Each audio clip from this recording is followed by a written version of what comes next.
Dorothy. Good afternoon and welcome to Midday Moms. This is Dorothy Pilarski and Susan Tassone. I want to thank all of you for your patience. I know some of you were texting me and emailing me. Are we on? We're on. So again, a big warm welcome to all of you. Just for those of you that aren't familiar with our ministry, I just want to play our short ministry video. We are faith partners with the Archdiocese of Toronto on a mission to revive the vocation of motherhood. And Susan Tassone has just got such an excellent tool for moms. But before we get to the tools, let's just take a look at our video. I'm hoping that someone here is going to feel called to start a Catholic moms group. Wouldn't that be something? We have helped parishes right across the Archdiocese of Toronto and beyond start dozens and dozens of Catholic moms groups. And we're hoping that somebody here will feel inspired to start a Catholic moms group, and of course to buy dozens and dozens of Susan's book. As I was reading it, my heart was just soaring. You're going to love this new book. So just a short video about our ministry. If you want to know more about it, just Google 3 words, CatholicMomsGroup.com, CatholicMomsGroup.com. Mothers. By our very nature, we are nurturing, loving caregivers. We are social beings, made for friendship and community.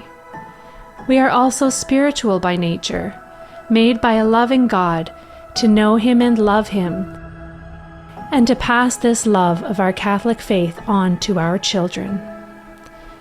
But right now, many mothers feel overextended, distracted, and exhausted. Though as Catholics, we have the community of our church, many mothers attending Mass could not name the moms sitting next to them in the pew they share. Community and support among Catholic mothers is desperately needed in this hectic and chaotic culture. Your parish needs you to bring these moms together. Hi, my name is Dorothy Pilarski. I'm the founder of Catholic Moms Group. We at Catholic Moms Group are on a mission to revive the vocation of motherhood. We exist to bring together like-minded, faith-filled mothers who crave community and are focused on spiritual growth, Catholic teaching, and fellowship. Can you imagine a thriving, engaged mothers group at your parish? A group of moms in love with their Catholic faith, ready to serve other mothers no matter what stage of motherhood they're at. Can you imagine what a difference that would make at your parish? Starting a mothers group, it's not rocket science, but working with a team who's done it before and who's done it dozens and dozens of times sure does help. The Catholic Moms Group membership site is an online community that offers training, resources, and dozens of tools for parishes to help them start a mothers group quickly and efficiently. We're here to provide you with a clear path to launching a Catholic Moms Group at your parish. All of our materials are 100% Catholic. We have clearly laid out meetup plans for both moms groups and toddler groups. We are obedient to the magisterium of the Catholic Church. We have created dozens of tools that are going to save you time and energy. And besides that, we love our Blessed Mother. We constantly turn to her for her intercession. You can make a huge impact in your parish, so join us. We are revolutionizing the way parishes start mothers groups by providing parishes with a Catholic mothers group starter kit, and by nourishing and training a community of Catholic mothers group leaders across the world. It's time to start a mothers group at your parish. Join us today.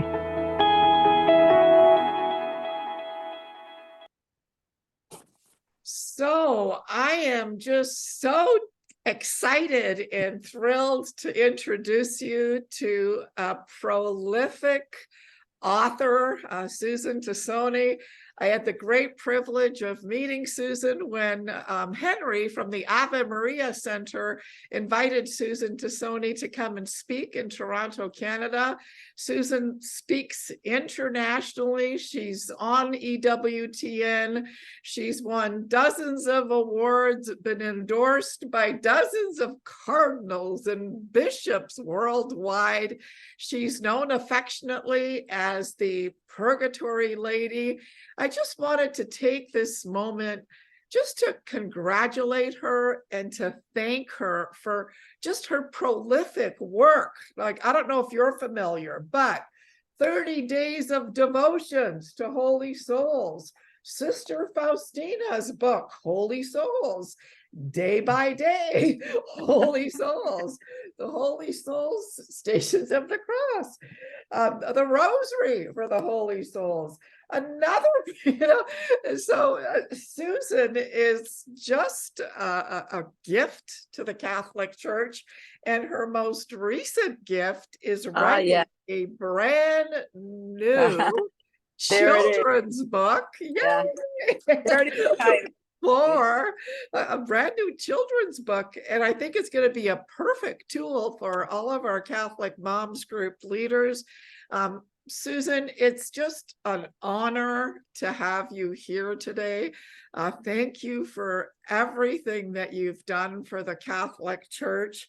I've got, a whole bunch of questions that I want to ask you, but I want to ask you just, and this is, I don't mean to blindside you, but how was it first that you got hooked or anointed?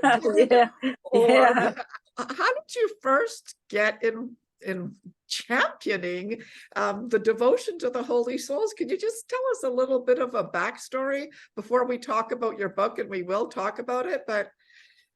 Yes, absolutely. Dorothy, let me just thank you for having me. It's a pleasure. It looks like we have a regional office, Purgatory regional office in Toronto. You have all the collections of the souls. You have the means to get them out. So and you've got awesome Catholic moms group. It's just lovely. I'm impressed. I'm just so glad to see it expanding everywhere. It's just good for you, Dorothy. Just good for you. I'm just so tickled. Well, so praise our Blessed Mother here. So is Our Lady. Yeah, so is Our Lady. So, people ask me how I got involved in the story I put in. They wanted me to put it in Praying with the Saints book. So if you want to know the details, it's in this book. But basically, I had gone on a pilgrimage and came back I had a leg injury. I was hit by a cab back in 1983. Not knowing that it was all connected. And I almost died because I fell on the hood and he hit me again and I went 50 feet flying. And thank God I sustained internal damages in my leg. Thank goodness I didn't lose my leg, but it was internal damages. And so I couldn't fly. And then, that went on for 12 years. You live with it. It was a visible damage. It was a lump on the leg, and it wasn't the bones that were broken. It was the veins that were damaged. And so I was just happy to have two legs. And then I heard about this pilgrimage site, and I went because of Our Lady. My mom planted seeds in our young hearts about Our Lady and the devotion. And she had rosary. She had the Pilgrim Virgin. She was head of the Alternate Rosary Society. We had all these holy reminders around the house. And so it was there, and I wanted to go on a pilgrimage to one of Our Lady's shrines, and not knowing when I came back that visible damage that was there for 12 years was completely gone. Now, I didn't go for that. I didn't ask for it. It was just gone. And of course, I was seeing my doctor for years just to make sure that it didn't turn in any blood clots. And when he saw it, because he had seen me 10 days before and gave me permission to fly, which he would never have done, which he's never done before. And he just thought I should go to this shrine. And he was stunned, and he waited a couple years before he would give me documentation about that there was a healing. And so he did, and I flew back, and I'm one of the registered people with registered healings in their registry. So when I came home, and it just landed in my lap. I was reading a book about the Holy Souls, and I was so happy that I could fly, and I wanted to go to all Our Lady's shrines, and I did. I was able to. But I was touched by this little booklet called Read Me or Rue It, and it said that they become your friends and that they intercede for you and that they were desperate need of masses. It was just a teeny little thing. I'm a voracious reader. I was just moved by it, Dorothy. So I started to take up a collection of mass stipends. And the crazy thing, I don't think I would do it again. I don't know what I went to the office. I went to and people weren't even Catholic, and I was asking them for mass stipends, and they gave me the mass stipend, and they weren't Catholic, which told me that they were looking for something too. They were looking to hang their hat on. They were looking for God. So I had this lump sum of money, which was actually, it happened this time of year, $763, and I brought it over to the mission, to the parish priest, and he said he couldn't take the money. And I thought, I'm not going to jail for this, And so he sent me to the missions office, which I didn't know about at the time, but we all have a missions office in every diocese around the world. And that missions office helps us to support our Catholic missionaries in the most remote areas in the world. And so that's where I brought the stipends. And the nun told me about how this stipend, our mass stipend, first of all, charity begins at home. You fill your mass stipend book up in your parish. Then if that parish is full, go to the missions office, because that stipend pays for bread and wine for the Eucharist. That stipend gets that priest gas to get up to the Jeep in the mountains to offer mass. For some people that haven't heard a mass in a year, that stipend also buys books for seminarians. And what do you get when you buy books for seminarians? You get a priest for 40 years. And this is what this director of the missions was telling me, and I was just floored. And I was rolling my eyes because she's looking at me. I'm with this money, and I'm like, I know where she's going with this, because at that point in time, I was a teacher, but then I had went into philanthropic fundraising. And so she knew that. So I'm like, don't ask me to help, but she did. And she handed me some, lovely nun, if you would help, if you're out speaking, not knowing that this is what I was going to be doing for the next 23 years. I just went on, I started to talk about the souls, and I told people have mass stipends through the missions. And so that's how it ended. Now, fast forward, again, I was in the corporate world. Prior to that, I was a teacher in the corporate world. And then I end up, and I won't go into that, but which is God, I ended up working for the missions office for Cardinal George. Oh my God. For 6 years. And he was tickled, because what is he? A missionary. He's a missionary priest. And so I was able to help bring in hundreds of thousands of dollars for missionaries. And then we brought in a chalice program, because these missionaries had no chalices. They were offering mass with a coconut and and with a jelly jar. And so we implemented a chalice program. We implemented a vestment program. We had sick call sets for these missionaries, because they're in the remotest parts of the world. And why don't they have the stipends? Because the people are too poor to compensate them. And so what they give them are chicken, peas, and potatoes from their harvest. And and then I got to meet missionaries from all over the world. They would come in, and Cardinal George was so happy because we had the stipends to give them. And they had tears in their eyes. And you know who I knew from the beginning? And I'm tickled about it, because I got to know all these cardinals and bishops. Cardinal Sarah, Cardinal Oh my Sarah. gosh, yeah.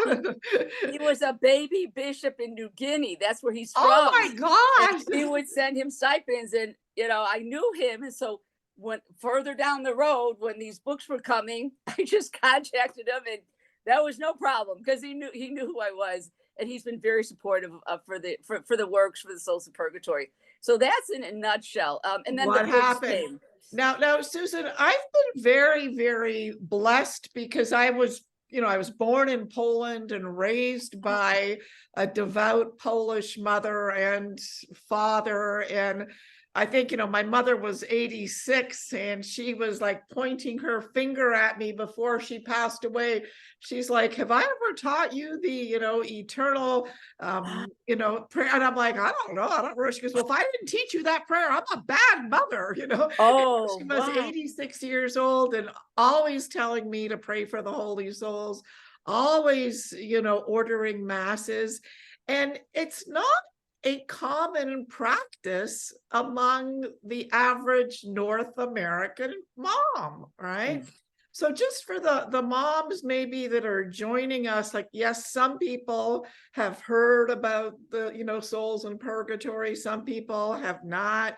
And this is where you're such a champion in my books, because even when I was looking at the children's book, my eyes were filling up with tears because I could feel my mother's presence, Ah, So what are just some of the 101 basics on purgatory and what we can do for them? And then right after that, we'll go into your book, I promise. But I just oh, sure. want Yeah. to capture the attention of maybe moms that are going like, what's this purgatory? Isn't that just old stuff? Yeah, back it became kind of lost after Vatican II, where it wasn't even taught in some seminaries. And when it's not taught in seminaries, what happens? It's not passed down to to the faithful. They don't understand it. Teachers don't know how to teach it, and then we run into what? We run into the lack of the doctrine of our faith, the lack of the understanding that it is the church suffering.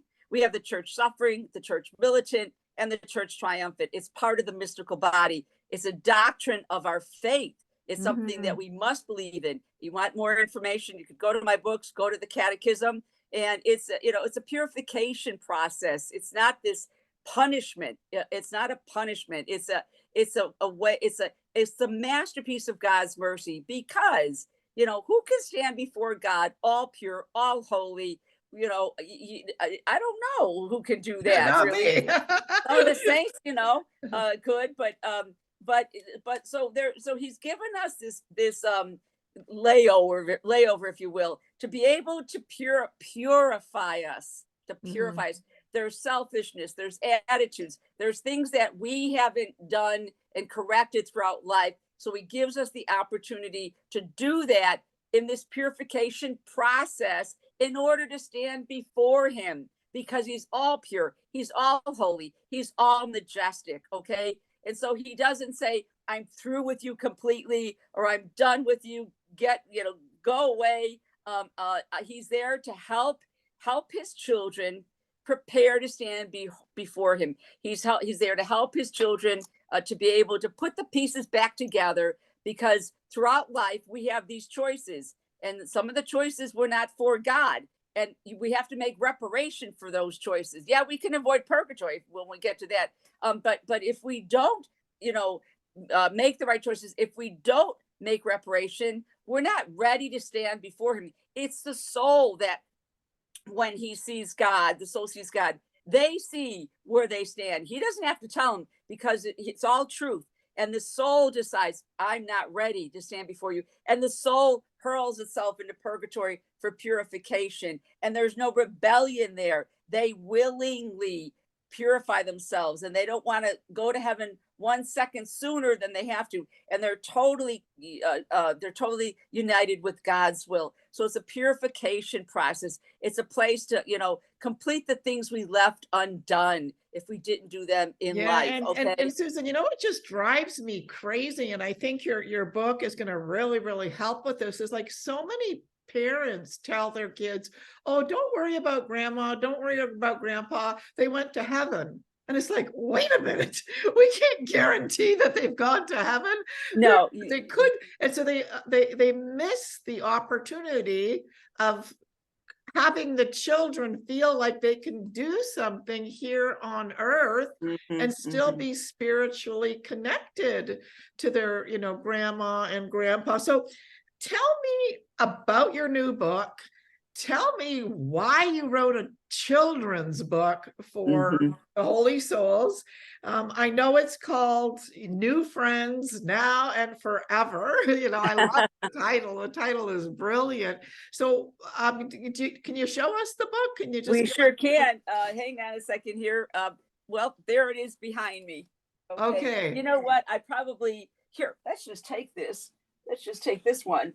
There it is. It took 3 years, Dorothy, to do this. It was the most difficult in all my 23 years in writing. But it was worth it, I'll tell you. First of all, let me just step back a second. As you said, we tend to leave off too soon our loved ones because we canonize everybody. We canonize priests. We canonize the religious. We canonize our parents, and we can't make those decisions. That's a management decision. That's God's decision. He knows where your heart was. He knows if your will was perfectly lined up with his. Okay. And so it's our duty. We have the power and it's the privilege to pray for them, and only we are given that power. No one else can help them. Our Lord gives us this privilege to do this, and if we don't, they're stuck in purgatory. And from my readings, most people go to purgatory. There's some kind of a layover. There are different levels, but I'm talking too fast because my mind goes too fast for this topic. So let's just say this, and then we'll go into the book. Let's say, well, what if that? Okay, so our job is to pray for them. Our job is what? Go to the Catechism 1032. I don't have the numbers memorized, but it's all there. How do we help them? How do we get them out? Since we're given this power and no one else is. The Mass is the most powerful way to help them. Alongside the Mass is the Rosary. Alongside the Rosary is the Stations. Alongside the Stations is adoration. Why those? First, it's the body and blood of Christ. The Mass is actually called, and you held up the book, the Scriptural Rosary, because the Scriptural Rosary is also called a dry Mass, because during the Protestant Revolt, priests would send people home to say prayers, and he would tell them to pray the Rosary, when he couldn't say the full Mass. Okay, so the Rosary became known as the dry Mass. Why the Stations? Because why adoration? The adoration, of course, is our we're adoring our Lord, and those graces, those streams of graces flow into purgatory. The Stations is the Passion, which we meditate on, and they're all indulgenced. They're indulgence prayers. So those are the means that we help them. Okay, what was the next question? You got to help me, Dorothy. So why did you write a children's book? And yes, like a lot of even adults don't know about purgatory. Exactly. So why did you write a children's book? I've been wanting to write a children's book, Dorothy, for many years, but all the purgatory books came in. Then Faustina came into the picture, and I had to go with what he was pointing the way to. And then finally, during COVID, there was a COVID book, in times of suffering, praying with Jesus and Faustina during the times of suffering, which is really good. There was an opening, and I'm like, oh my gosh, maybe I could do the children's book. And the reason is because look, we have now 9 books on purgatory. We have a film called Purgatory, the Forgotten Church. There's a novel by Teresa Linden. If you want a good novel, it's called Tortured Soul by Teresa Linden. It's a mystic who had experiences, and she turns it into this incredible novel with, it's a page turner. So we've got that. But there was no book for children, Dorothy. Nothing. We hadn't reached the children, the future of our church, the next generation. And we needed something creative. We needed something warm. We needed something positive that wasn't going to be scary for the kids. And beautiful. It's so beautiful. Yeah, the illustrations are beautiful. Are breathtaking. The cardinals, everybody. E.W. Chan, it's a masterpiece. It's beautiful. It's splendid. It's brilliant. It's vibrant. It's breathtaking. Father Wade Menezes said this illustrator was chosen by God because it took 3 years to find him, and I was about to give up. And so we had to have a faithful, creative, an inspiring way to reach the children, and we accomplished it. We did accomplish it with this book, and we can. we should just show you some pages. I'm just speechless, Dorothy. I look at it and after You 3 know, my years, eyes were filling up with tears yes. looking at it because I'm like, oh my gosh, this home kind of reminds me of my home because so few homes have a statue of our Blessed Mother. So few, oh, it's so beautiful. Like This every is, single look at page these. is The beautiful. illustrations are breathtaking. This is how we introduce purgatory, how they're prayer pals. They're there to help the souls. And what are the souls doing? They're not scary. They're not frightening. They're in prayer because that's one thing they can do is intercede for you and pray for you. And then you've got all the people from all walks of life praying for them. And so it's an exchange of prayer. But I just wanted to give you a flavor of what it looks like. These illustrations are just breathtaking.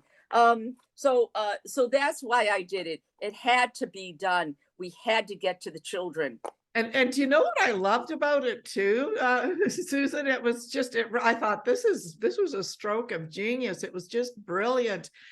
In the first couple of pages, for those of you that haven't seen the book, there's actual adult catechesis, there's instruction Exactly. Yes. on the, so you as a mother, or you as a grandmother, or you as a godmother, or you as an aunt, you will be learning about the teachings of the souls in purgatory. And as you're reading it to your grandchild, to your children, all the information is there, so you'll be equipped beforehand. Now, in our mother's ministry, one thing I hear over and over again, because I say, like, we have our vintage moms groups, and then we've got our toddler groups, and then we've got we've got different beautiful. And some grandmothers are complaining that, oh, my daughter isn't, taking her children to mass, so my grandkids aren't going to mass. I said, well, that's why you need to be taking care of them a couple of days a week, taking to mass. And what does Nonna, what does Grandma, what does Babcha buy her grandkids for Christmas? I say, get a copy of the Holy Souls and this book. It's beautiful. I always say that as a mother too, we should constantly be giving religious gifts to our children, because I say, like, even after I die, right, if there's the 10 or 15 books that my mom got me, I'll never throw those away, especially if mom writes a beautiful inscription. Right. So I always I go a little crazy, and some people don't like when I say these things, but they've got to be said.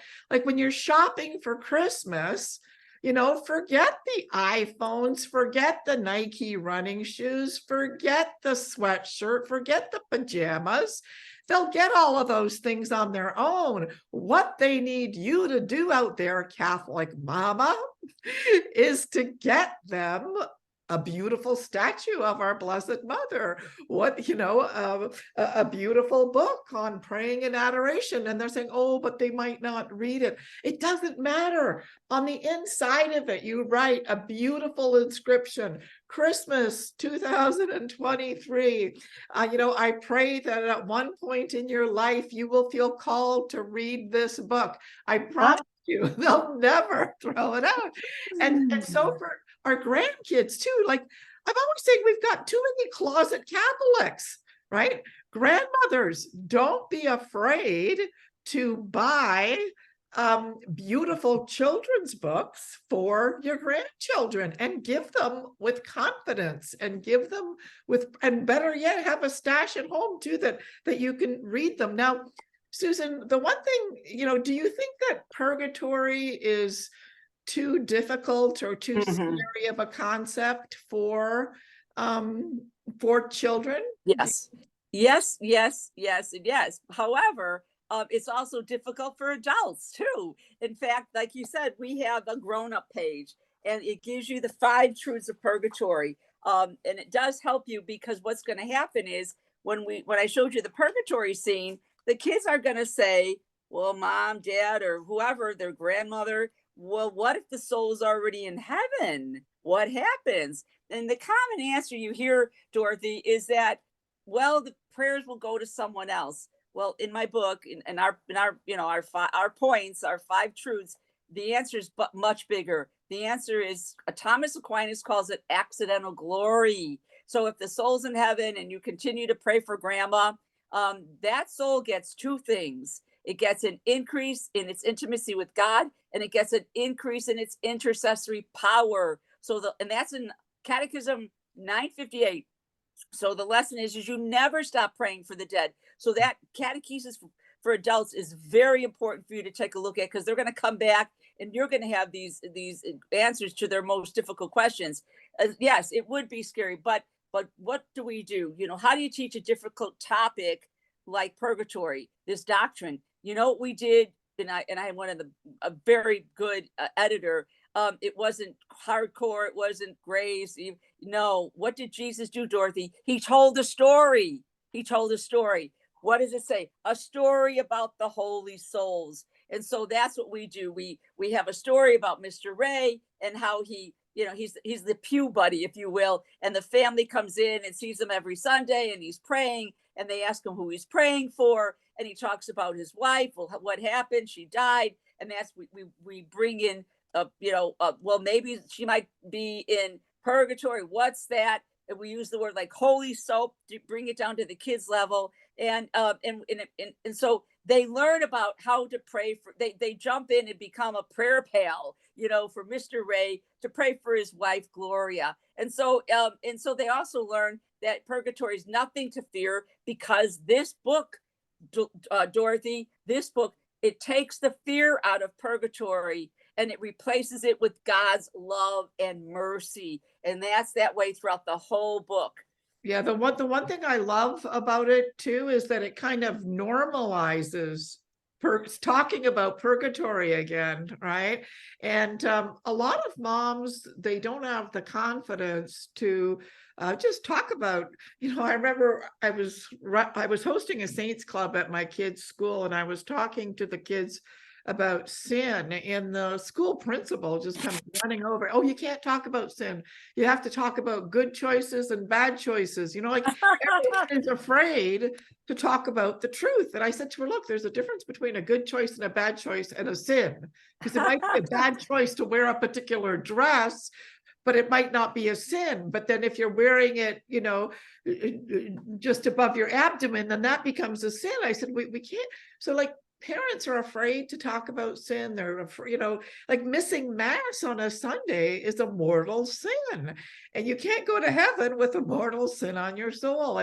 And so one thing we're trying to do through our ministry in attempting to revive the motherhood as a vocation is remembering, like, so many moms are giving their children everything. They're giving them a university degree, they're giving them trips, they're giving them the latest technology, but they're not passing down a vibrant, robust Catholic faith.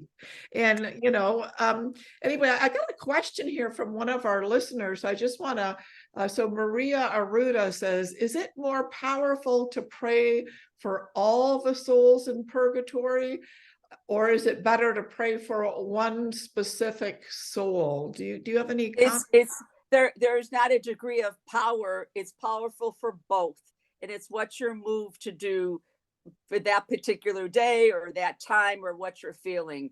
There are times when I target my market and I pray for lawyers in purgatory. If I need a good lawyer, I just say, hey, I'm going to pray for those lawyers to help me find, the right lawyer, good doctors, whatever. But no, there's no degree difference in the power. It's just what you feel called to do that day or that hour or whatever you're feeling. Dorothy, I just wanted to share, you hit on something so important. And this is in my Praying with the Saints book. And this is the John Paul met with some cardinals, American bishops, and he said this, that we have to bring back the devotions of popular piety. For centuries, the stations, the rosary, prayers before and after meal, which included the eternal rest prayer and other devotional practices, have helped to form a school of prayer in families and parishes acting as rich and beautiful supplements to the sacramental life. And then he went on to say, a renewal of these devotions will not only help the faithful in our country, but also it will also act as a source of strength and sanctification for the Catholic Church in the United States. So, and as you said, it's up to us to pass on and keep alive in our families the devotions, the customs, the practices. The Church has always taught that the family, that our faith is transmitted in the family first, and that we have to make these spiritual investments for these children to ensure peace down the road. We have to form merciful, kind hearts. We have to teach them about all souls and all saints. We have to talk to them about about purgatory. We have to plant the seed of reverence in their young hearts, so when our time is called to be home, they'll know what to do. Because if we don't, Pope Benedict said, they will become godless. Yeah, and I'm getting goosebumps speaking to you here, and one of the things that it just one of the things that struck me when I was taking a look at the book this morning too is that the forgotten tradition that when you drive by a cemetery, right, that we ought to be blessing ourselves, we ought to be praying for the souls in purgatory. And like so many of these traditions are being lost in this secularized world. I don't mean to keep on bringing up my mom, but I remember when she was passing away, my children were saying to, babcia, which is grandma in Polish, babcia, babcia, babcia, I love you, I love you, I love you. She goes, don't tell me that you love me. After I die, and I'm in purgatory, I'm going to know if you love me, because are you going to pray for me? And she said, it's so easy to say, I love you, I love you, I love you. She goes, it's a lot harder, right? I'll know later if you love me. There's another. In fact, Dorothy, I was in Ireland, and I was in the cemeteries that were gorgeous. You know what was on the majority of stones? Pray for me, pray for me, pray for me. And she talked about, the eternal rest prayer. That's the official prayer for the dead in our church, is the eternal rest prayer. And if you notice throughout the book, Dorothy, that prayer is weaved in and out, in and out. And so by the end of the story, that child will know that prayer. And it carries a partial indulgence too. Yeah, now there's another comment here, which I just wanted to share from Teresa Stringy. So grateful and so timely. Our son-in-law's father just passed away, died in a cycling accident. He has 2 grandsons he loved very much. I think that this would be a beautiful, beautiful gift. Susan, I was just thinking we should probably get this book into every funeral home, right? Because so many times, I know sometimes funeral homes give a gift to the family who's had their services. Yeah. But anyway, my mind is racing here. But so often when a grandma dies or a ma dies or somebody dies, we don't have enough words in order to comfort the child, and the child needs to be comforted. I think this book being read over and over and over again could give a tremendous amount of comfort and of hope and of catechesis. Now someone else is making a comment here, which I think is great because it means that people are engaged. I read somewhere that one way to describe purgatory is a hospital for souls, a place to mend a soul before entering into heaven. Is this thought acceptable to use as an easy explanation to children? I used to call it like a car wash, right? Absolutely. You got to bring it down to their level. We talk about it as holy soap in the book. Yes. Where they can understand it. And especially if somebody had died, this is a great book for them to read. How do you help that children understand that death or express their feelings? They could draw pictures, they could write that personal letter. They could also read the book to help them understand. And I'm getting a lot of feedback in terms of that's what it's being used for, which I just love. They can light candles. They can offer a mass. and they can read the story. Yeah, and I would also encourage you all to I'm like, go ahead and buy 10 copies, right? Give one copy to your child's school teacher. If you're a godmother, you could give the book to your godchildren. If you're an aunt, you can give the book to, because these are gifts that are going to last forever. Dorothy, I was speaking at the seminary in Sacred Heart Seminary in Detroit, Michigan. Archbishop Vigneron, he was so moved by this book, he bought 3,000 copies for every parish, every school, and everyone in the chancery. And as today, Dorothy, this tells you, I mean, there's no book that's ever been done for children on purgatory. Nothing. This is the first. As of today, we are almost at 10,000 copies that have been sold, and it's only been out a month. Wow. So I'm going to actually get in touch with you about, some bulk pricing, because we have deep discounts, because my goal is to get it to the children. And that's what we're doing. We've been on EWTN. You can go to Doug Keck. You can watch Jeanette. You can, do bookmark. You can, we're everywhere. And then so the information's out there. And then we want to reach the children. So that's where I'm headed. Yeah, and it really is, it really is a gift to your children, because once you've, if you could leave your children with a firm conviction that no, they are not powerless when something tragic happens. They're not powerless. Yes. On the back of the cover, look at the cover. The back of the cover is just as beautiful as the front. It says, the story has a special message for children. Your prayers are powerful. They can help the souls reach heaven. Even more, these souls will pray for you and become your friends forever. That's what they are. They intercede for you. The guardian angel tells them who's praying for them. And then join twins. It's about a family and twins named Ben and Hope on a journey with their parish prayer pal, Mr. Ray, and discover how purgatory is God's way of showing his love for us. So that's a very important point you made, that their prayers are powerful. Their sacrifices are powerful to help the souls in purgatory. They can do something. Kids like to be chivalrous and like to be warriors. Their prayers can pierce those clouds. In fact, their prayers are pretty powerful. You want something, have your child pray, because they have pure hearts and they go to the foot of the feet of God. They're very, very powerful children's prayers. And I'm just tickled that we are reaching the children. I'm just tickled. In fact, Dorothy, just so people know, it starts out during the summer.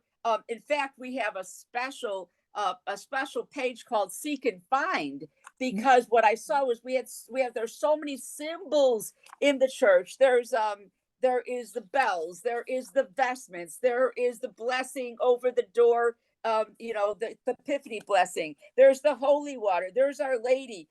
So we have like 20 symbols, the tabernacle, the angels, and we describe that symbol. We have the keys of Peter, and then there's a page where the child can go and find that symbol. And so the parents, we see these symbols all the time. Yes. We see the Alpha and the Omega. Do we really know what they mean? We see the pelican feeding its chicks. Do we know what that means? We have it defined. So the parents are going to have a solid, definition in their head, and the children, you're planting those seeds and they'll understand and they know where to look and how to find them. So that's in there too. Yeah, so I got a couple of questions here again, which I love, because it means that we're engaged here. Can you give us an easy definition of partial versus full indulgence, and where and how can we buy this book? First of all, go to EWTN, because you're helping them. You're helping, Catholic organization to evangelize.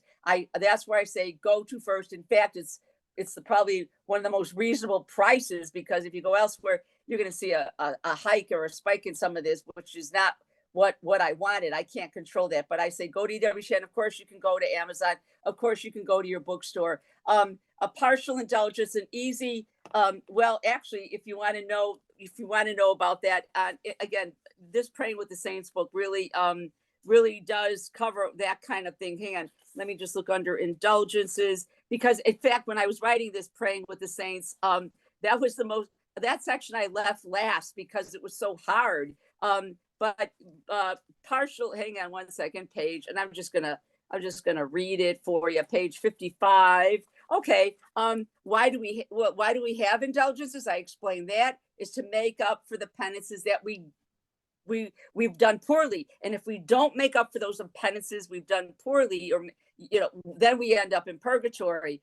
So I use Bishop Sheen's explanation. He said it's like a nail in a board. Once you remove the nail, the sin with confession, the hole, which is the punishment, remains to be filled. You take the nail out. There's still a hole, and you have to make reparation for that hole. How is that hole to be filled? By penance and reparation. Indulgences fill that hole on earth by fulfilling a person's need to atone for the harm that they've caused to themselves and others. Okay, so here's another. If you're trying to explain, are we trying to explain what an indulgence is? Is that what she's asking? She's asking an easy definition of partial versus full indulgence. Okay, then basically, it would be, telling a child, if somebody was playing baseball and they hit the ball broke a window. Okay, and the man comes down and he said, "You're forgiven, but you have to make reparation."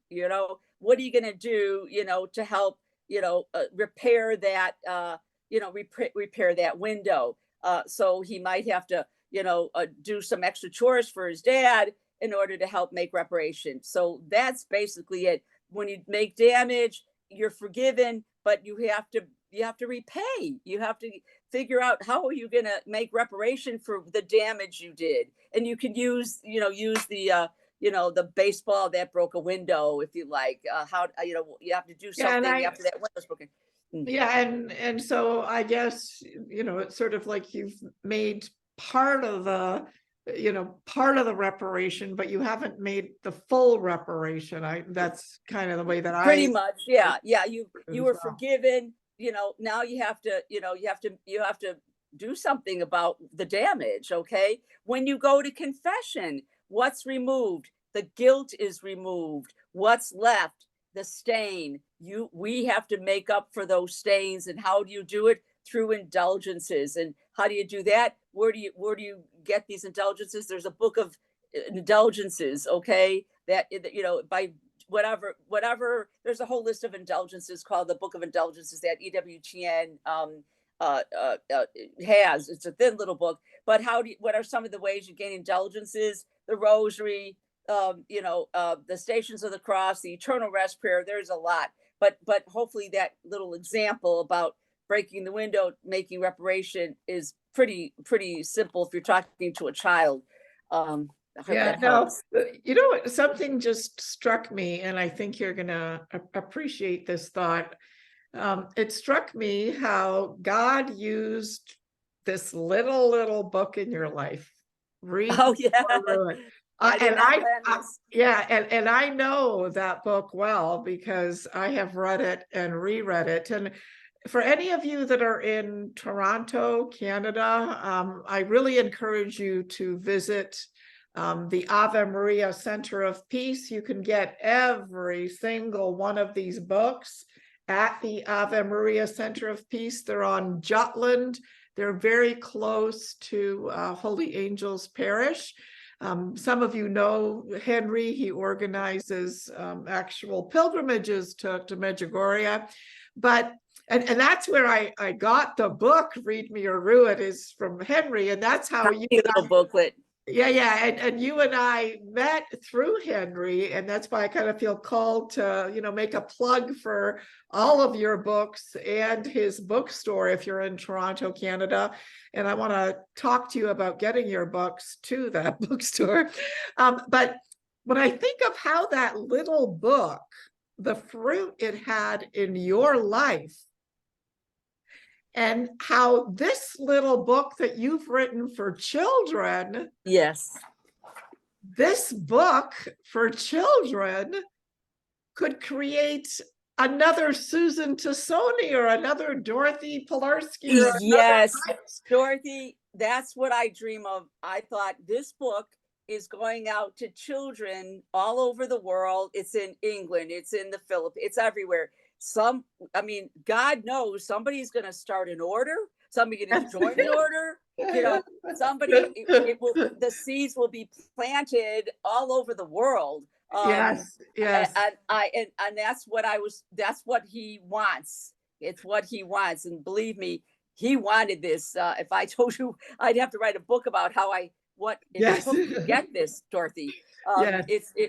There was spiritual warfare that I never even understood, but now I do. We have to take care of the children. We have to get this to the children. We have to, pass down our faith. We have to share what the mystical body is made up of. And this does it in such a simple, beautiful, loving way. And remember, so it starts out in spring, and I take them all the way through the summer, where they learn about doing things to help Gloria, the wife. And then suddenly Mr. Ray dies, and they kick in and they start doing things for Mr. Ray. And it ends on All Souls Day, and which is a beautiful image. And then after that, they imagine Mr. Ray in paradise, meeting Gloria again, because I was working with the professor of eschatology at Borromeo Seminary, and he said, Benedict said that what is heaven? It's a reunion. Everybody comes back together, and I'm going to show you the ending because it's epic. It's breathtaking,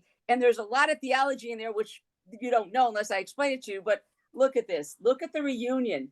It's beautiful. It's breathtaking. There's things in here like, here's just one example. The professor said, you have to have a fruit tree. I'm like, all right. I said, like an apple tree? And he said, whatever, a fruit tree. I go, why? He says, it represents the new Eden. Oh, who would have thought of that? Unless I'm talking to, parents, I would say, he said this about the running waters. He said this about the Lion and the Lamb. He said this about the New Jerusalem, but only if I was speaking to adults. But that's all included. He directed me. This is not just a cute, a picture of a gathering. In fact, we even did the research on what were the favorite saints of the children at ages 6 to 10. And there's, they love Little Flower. They love Joan of Arc. They love Michael. They love St. Francis, and they love St. Patrick. So that's there. I've gotten kids. I wanted kids to see this and say, I want to go there. And we tested it. One of Jeanette Bakovic's granddaughter or grandson, his name is Maximus. And his mom had the book, because I was saying to her, I was sharing this, I said, we finally got paradise. And he came up and he goes, what's that, Mom? And she said, paradise. And he said, if that's paradise, I want to go there. So kids will want to be able to, and now I'm getting feedback from the parents reading the stories. Am I going to be able to play? Yeah, you're going to be able to play. One little girl said, is there bubble gum in paradise? Yes, there's all you can eat because we have a picnic. There was another, what else? Are my friends going to be there? These are the kinds of things that they wanted to know. They don't want to be bored. So Father said, you captured it. So it's just an incredible scene. We all end up together, happy, at peace forever and ever. And there's Mr. Ray and Gloria. I mean, it's just incredible. Okay. It is. Now, it's so, I'm just chatting. I want to speak to all of you moms, right? I think like right now we're living in a culture that really is frightening to children. And as mothers, we really have to work hard in reminding children, you are loved, and you have and your prayers are more powerful than my prayers. So please pray for me.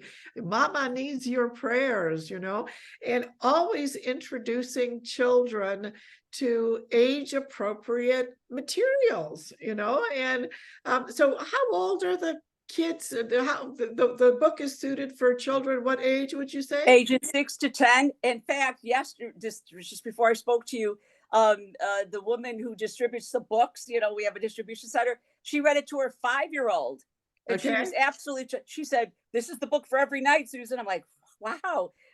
So age, it could be older. In fact, many people. In fact, if you saw Father Joseph, he on the mass at EWTN, he said, adults, this is great for adults because it explains purgatory, in a very simple but specific way, so they get something out of it as well. So, but for children ages, well, we're looking now probably 5 to 10 from what I understand what she was telling me this morning. Yeah, and the other thing that's striking me too, as we speak, Susan, is that so often when someone dies, and it could be an adult that dies, not too long ago, my daughter and I went to the funeral of a 23-year-old, and I think sometimes we feel like powerless, like what can we do to bring comfort, to the mom? What can we do to bring comfort to maybe a woman that's lost her husband,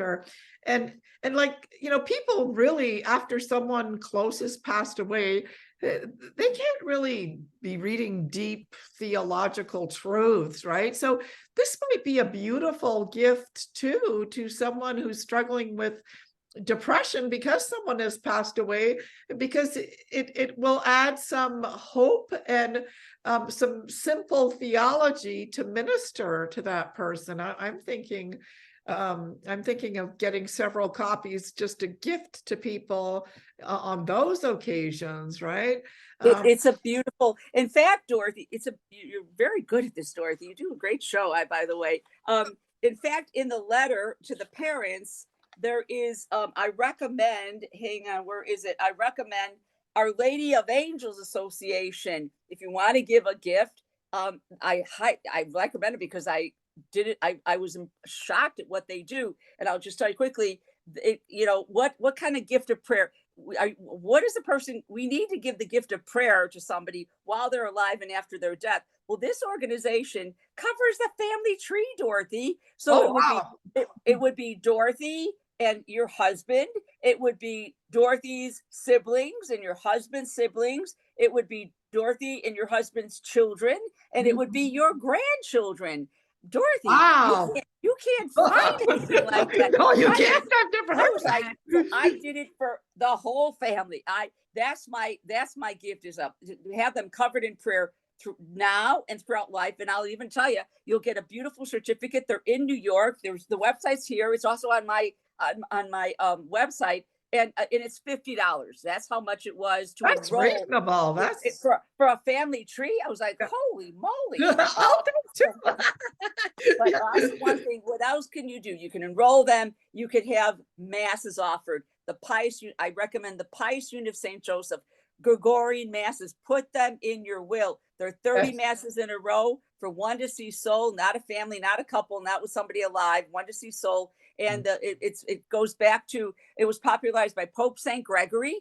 He had 30 masses said for Justice, one of the monks. And after the 30th mass, Justice appeared to Pope St. Gregory, appeared to his brother. He had a blood brother, Copiosus, who took care of him during his last illness and said he was released from purgatory after the 30th mass. Now, what the $64,000 question is a soul really released from purgatory after 30 masses? The church doesn't go that far to say that.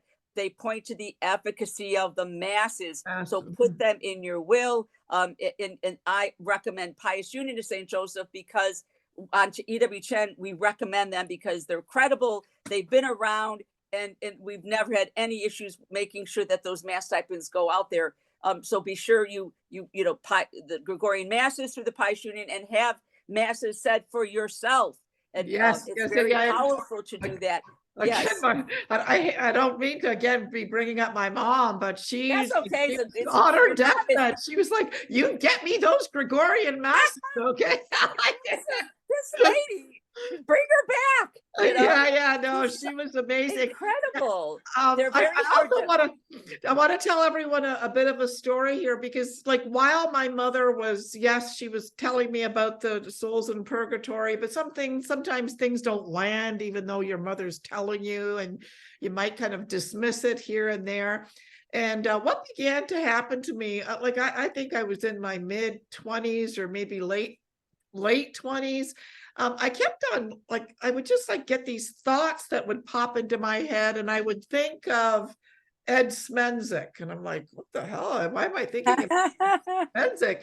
And then it's like, I haven't seen him in 20 years. And then 2 days later, I find out through somebody that Ed Smenzik has passed away. And I thought, God, isn't that strange? I've thought, and then it happened to me again. Oh, Chris Zamoyski. And I'm like, why is she popping into my head? So again, I was talking to Henry at the Ave Maria Center, and everybody in Toronto, Canada needs to do their shopping, and you need any printing done. Henry's the best in Toronto, Canada. Anyway, so talking to Henry, I said, Henry, all these I'm getting all these thoughts about these, people. Then I find out several days later that they died. And he goes, well, those are the souls in purgatory, and they're asking for your prayers. Have you ever read, Get Us Out of Here by Maria Sima? And I'm like, no. Well, that's not by Maria Sima. That's by Nikki Holtz. But he interviewed Maria. No, that was Sister Emmanuel, Dorothy. Sister Emmanuel interviewed Maria Sima. Nikki Holtz wrote his own work, because I know the book. I talked with him before he even published it. Oh, well, it does say Maria Sima. Like, I've read it, and I've read it several What does times. it say for the author? I'm curious. It says Maria Sima. It says Maria Sima speaks with Nikki Eltz. Oh, okay. Oh, Nikki Eltz, not Nikki Holtz. Yeah. Okay, but she also spoke with Sister Emmanuel too. So yeah, there's two books then on interviewing her. Sure. Yeah, okay. and so I've read it several times. I did buy several cases of this book over the years, and then I discovered you, and then here they are. So now you got everything you need to help souls out of purgatory. We're given the privilege, the honor, and believe me, I tell you, it's because I've been doing this. They become your powerful intercessors while you're alive and after your death. They are praying for you. The guardian angel tells them who's doing this, and they especially pray for their family members. And what I discovered, Dorothy, is that when they do appear, through God's permission, they'll go to fellow priests, religious, and family members. That's those that they loved, those that were close to them, and they'll either say they're okay, they'll ask for prayers, or smile, give you a hug. So that's interesting to note, that it was the family first. There's a great movie called Purgatory, the Forgotten Church. You can see it online. I was involved with it. Cardinal George was in there. There's just a slew of people in there. I highly recommend. Wow. Great Friday night movie if you want to read. I've never heard of it. What's it called? Purgatory, the Forgotten Church. Okay. It's a classic, and it'll be around for years to come. Absolutely. And you don't have to buy it. It's online. Oh, wow. Okay. I was shocked to find it online. So definitely it covers all suicide. It was breathtaking, near-death experiences. And then I was interviewed. Joan Wester Anderson was interviewed. Cardinal George, Father Kubicki, and some experts in the medical field, and then theologians. It was excellent. So go online and you'll get even more information and real life stories that happened, how some of them came back and what they wanted. It was fascinating. Excellent film. No, so I don't even know how to begin. Like, I'm so excited because I like, sometimes people will say to me, like, Dorothy, how is it that you've done this and that? And I'm like, well, my secret weapon is the holy souls in purgatory. And like, I had the beautiful opportunity and the grace to interview the mom of Blessed Carlo Acutis. Wow. And it's like, well, how did you get her? And I'm like, well, I pray to the holy souls in purgatory all the time. Yeah. And I did a rosary specifically for holy souls for mercy. Yes. For that their intercession. I like what Blessed Solanus Casey says, they hardly ever fail. They are your friends forever. That's why I put there. They are your intercessors. They pray while they're in purgatory, and after they're out of purgatory, the first thing they do is pray before the throne of God unceasingly for you all the days of your life until you're safely home in heaven. They're like your second guardian angel. They become your nearest, your dearest, your sincerest friends for all eternity. And as I said before, in the Catechism 958, the more you pray for them, you increase that intercessory power for them to help you. It's an exchange of prayers. It's very, very, they're just incredible. What would I do without them? Yeah, we have to get this message to our kids, because how many kids are feeling Friends forever. lonely, right? Yeah. So many kids are feeling lonely, souls. but they've got a guardian angel. They've got the souls in purgatory. They have Our Lady, Saint Joseph, but there is another group. It's the souls, the holy heroes. Yes. And so I was, I tell you, when I was flipping through the book, I was just flushed with grace upon grace, and my eyes teared up. So several people have cried. I kind of surprised. I'm like, oh, okay, they cry with Mr. Ray, but I'm happy to see that there's a happy ending. We all come back together again. Yes. It's probably the epitome of 23 years. 3 years to do this, and had the greatest experts guiding me.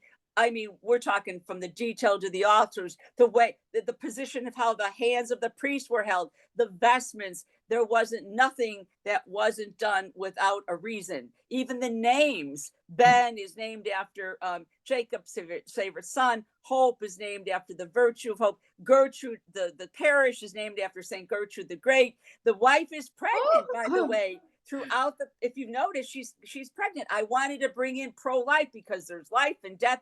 The circle never ends. And and also say there she's holding baby Nicholas, who is Nicholas of Tolentino, the patron of the Holy Souls. There was nothing that I made sure. There's layer upon layer. Yes, that had meaning. Yeah. So just thank you so much. I want to thank all of you who are listening, whether you're listening to this, here on Zoom, or whether you're listening on Spotify or Apple Bean or Podbean or all the different, all the different formats, or on YouTube. Thank you for joining us today. And Susan, I'm not sure how I'm going to thank you. Oh, no. Where are you based out of? Where are you based out of, Susan? We're in Purgatory headquarters is in Chicago, Illinois. Oh, Chicago's not that far, Perched on a high rise that overlooks like a dozen steeples. So I look at the 12 tabernacles. I face 12 tabernacles out my window. So he's out my window. He doesn't leave me. He doesn't leave me. He doesn't leave me alone either. So Teresa here is asking again, what is the name of that movie? That Purgatory, the Forgotten Church. Purgatory, the Forgotten Church. Purgatory, and it's excellent. The best will be here. It's a classic that will be around for many years to come. Excellent. Good.